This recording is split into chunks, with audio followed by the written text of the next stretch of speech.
Bonjour chers fidèles, bienvenue sur Bethel Online Impact. Merci de nous retrouver pendant ces périodes difficiles où nous ne pouvons nous retrouver qu'à travers ces réseaux sociaux.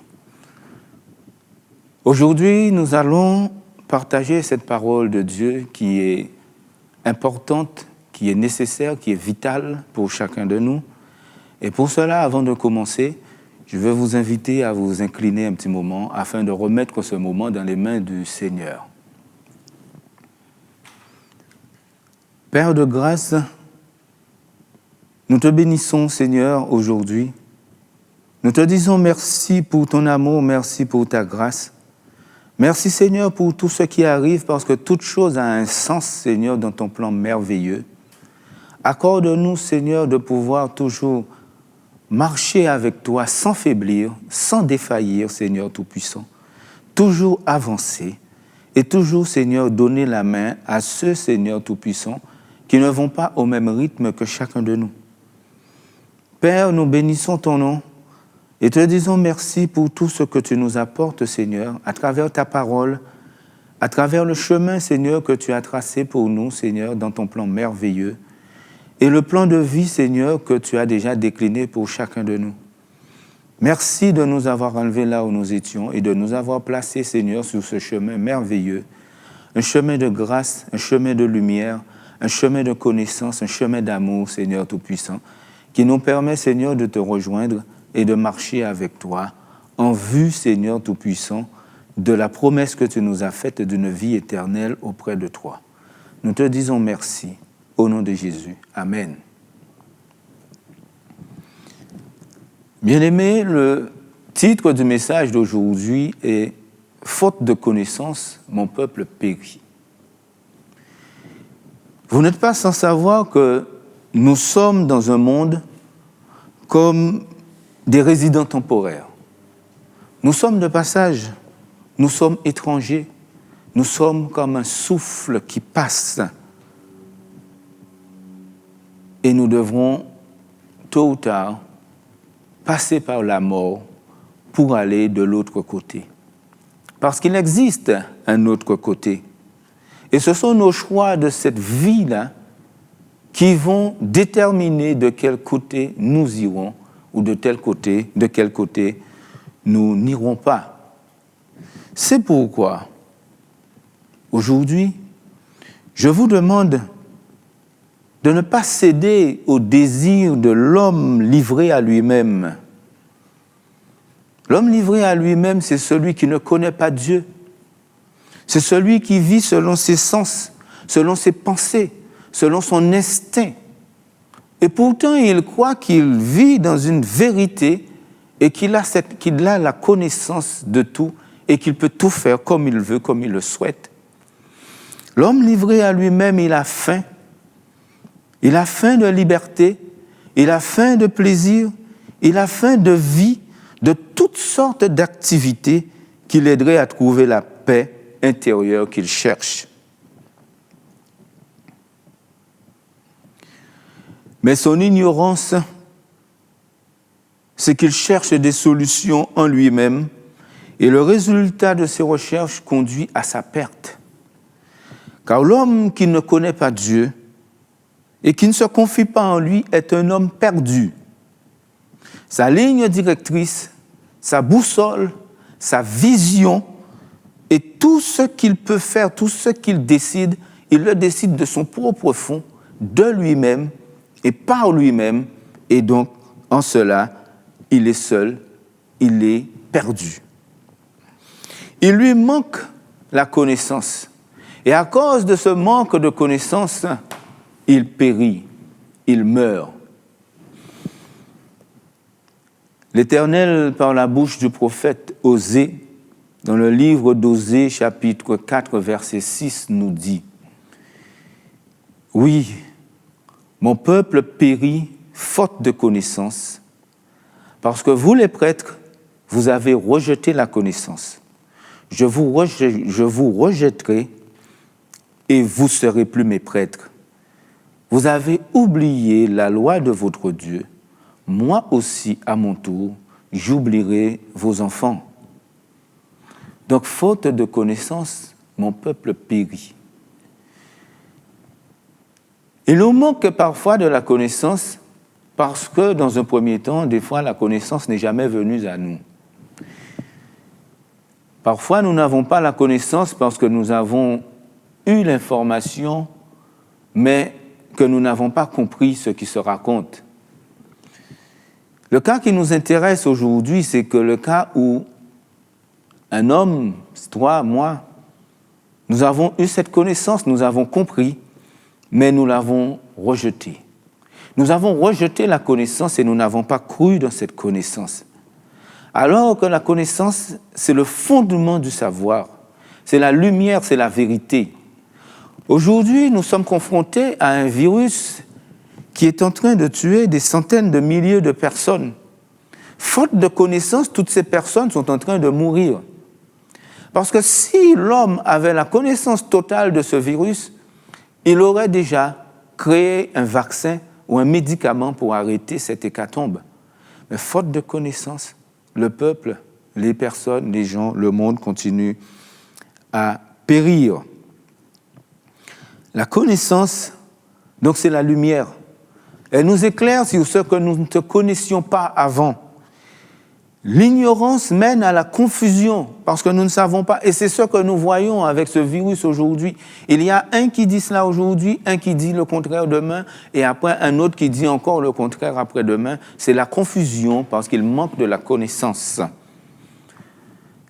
Il y a du noir, il y a des ténèbres, et on ne sait pas. Alors que la connaissance, c'est la lumière. Elle amène à une relation, la vraie, la totale, l'absolue. Elle amène à une relation exclusive et intime avec Dieu. C'est cette connaissance dont nous parlons. Ce qui m'amène à dire, après cette phrase, que la solution n'est pas dans l'homme, mais en Dieu. Il faut aller la chercher en se rapprochant de lui. Il va nous laisser rentrer dans son intimité, dans sa maison, dans sa filiation, dans sa vision. Et de là, nous allons pouvoir suivre un chemin qui n'est pas notre propre chemin, mais le chemin que lui, il a tracé pour nous. Il y a une responsabilité dans ceux qui sont chargés de transmettre cette connaissance. Et cette parole nous le dit parce que les prêtres ont rejeté la connaissance. Ceux qui étaient chargés de transmettre la connaissance l'ont rejetée. Alors, ils ne peuvent plus transmettre la connaissance, la vraie, mais transmettre la leur, celle qu'ils ont falsifiée. Vous, les prêtres, vous avez rejeté la connaissance. On pourrait dire que ce passage dans Osée parle au peuple d'Israël parce qu'il est dans l'Ancien Testament. Il ne s'adresse pas directement à l'Église et aux chrétiens que nous sommes aujourd'hui. Mais lorsqu'on va chercher plus loin, il s'adresse aussi à nous. Il nous parle. Car dans la première épître de Pierre, Pierre s'adresse donc aux chrétiens d'Asie mineure, qui est la Turquie d'aujourd'hui en partie, c'est-à-dire à des gens comme nous, comme toi, comme moi, qui ont entendu et cru dans la parole de Dieu. 1 Pierre chapitre 2, versets 7 à 10 nous dit « Pour vous donc qui croyez, l'honneur. Mais pour ceux qui ne croient pas, la pierre que les constructeurs ont rejetée est devenue la pierre principale, la pierre d'angle. La pierre qui soutient l'édifice, la pierre qui a été rejetée, c'est Jésus-Christ, c'est la parole de Dieu. La pierre donc qui est rejetée est devenue la principale de l'angle, la pierre de l'angle. Elle est devenue une pierre qu'on heurte, un rocher qui fait trébucher parce qu'ils refusent de croire à la parole. Il leur arrive ce qui était prévu pour eux. Ils tombent à cause de cette pierre. Faute de connaissance, il leur arrive ce qui était prévu pour eux et qu'ils ne peuvent pas connaître parce qu'ils n'ont pas suivi le bon chemin. Mais vous, chrétiens, vous qui connaissez Dieu, vous qui avez donné votre vie, vous êtes un peuple élu, une communauté de rois prêtres, une nation sainte, un peuple que Dieu a pris pour sien, pour que vous célébriez bien haut les œuvres merveilleuses de celui qui vous a appelé à passer des ténèbres à son admirable lumière. Car vous qui n'étiez autrefois pas son peuple, vous êtes maintenant le peuple de Dieu. Vous qui n'aviez pas obtenu compassion, vous avez désormais obtenu compassion. Mais c'est par grâce, parce que nous ne méritons pas tout cela. Nous ne méritons pas d'être appelés peuple de Dieu. Et là, nous voyons bien qu'à travers ce passage, ce n'est pas l'individualité qui compte, mais c'est un ensemble, c'est-à-dire un peuple de Dieu. Enfant de Dieu doit faire partie d'un peuple. On ne peut pas être enfant de Dieu en étant tout seul chez soi. La parole nous dit bien, vous êtes un peuple élu, une communauté de rois prêtres, une nation sainte. Un peuple élu, c'est-à-dire un peuple qui a été choisi parmi l'ensemble de tous les peuples. Une communauté de rois prêtres, c'est un ensemble de personnes qui a été choisi pour servir le Dieu Tout-Puissant. Une nation sainte, c'est une nation qui est mise à part afin d'être consacrée au Dieu Tout-Puissant. Toujours, c'est un ensemble, c'est une communauté, c'est beaucoup de personnes, mais tout seul, vous n'êtes pas le peuple, vous ne pouvez pas faire partie du peuple de Dieu.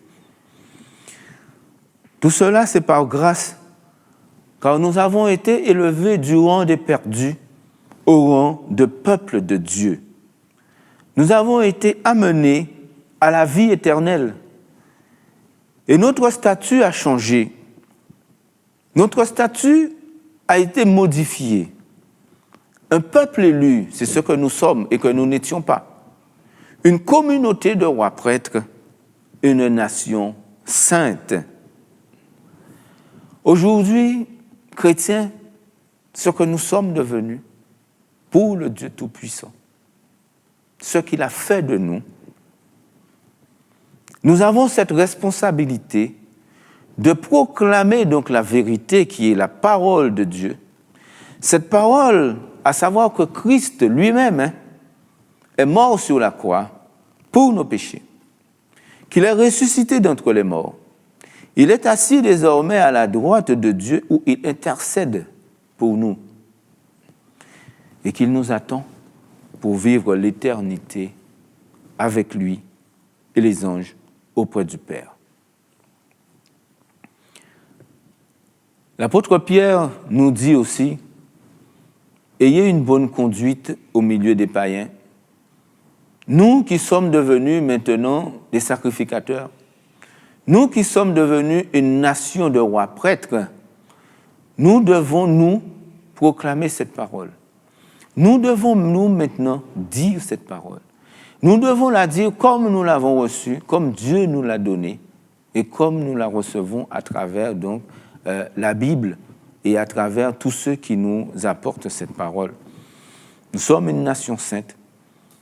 Donc, ayez une bonne conduite au milieu des païens, au milieu des gens qui ne connaissent pas Dieu. Ainsi, dans le domaine même où ils vous calomnient, dans le domaine même où ils disent du mal de nous, dans le domaine même où ils ne nous comprennent pas, dans ces domaines-là, donc qui nous accusent de faire le mal, ils verront nos bonnes actions. L'apôtre nous dit, ils verront vos bonnes actions et loueront Dieu le jour où il interviendra dans leur vie. Proclamons cette parole donc, ayons un témoignage, une attitude, une vie vraie et fidèle à ce que nous sommes en Christ. Comme ça, nous préparerons les cœurs de ceux qui ne croient pas encore pour le jour où la parole les touchera. Pour le jour où la parole va traverser les murs de pierre et arrivera à toucher leur cœur de chair. Ce cœur sera préparé parce que vous vous aurez fait ce qu'il fallait, parce que vous avez reçu et vous avez transmis comme vous avez reçu. Nous sommes un peuple élu, un sacerdoce royal, une nation sainte. C'est ce que nous sommes devenus.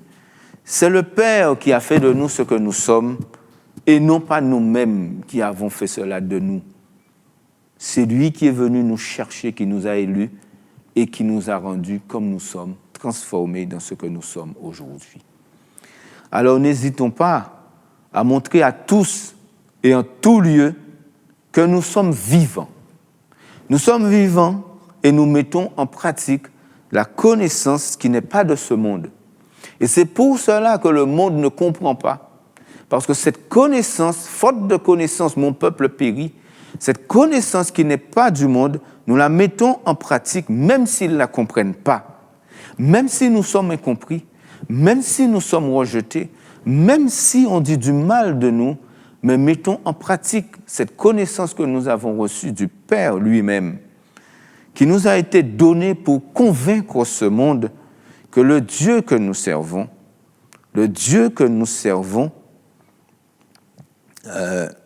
connaît personnellement chacun de nous, que nous ne sommes pas des étrangers, qu'il nous connaît, qu'il existe et qu'il règne du haut des cieux.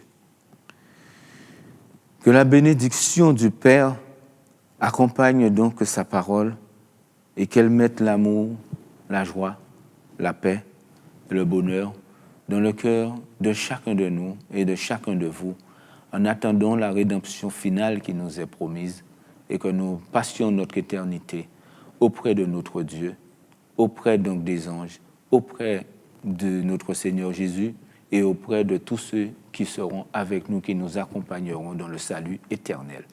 Soyez bénis au nom de Jésus. Amen.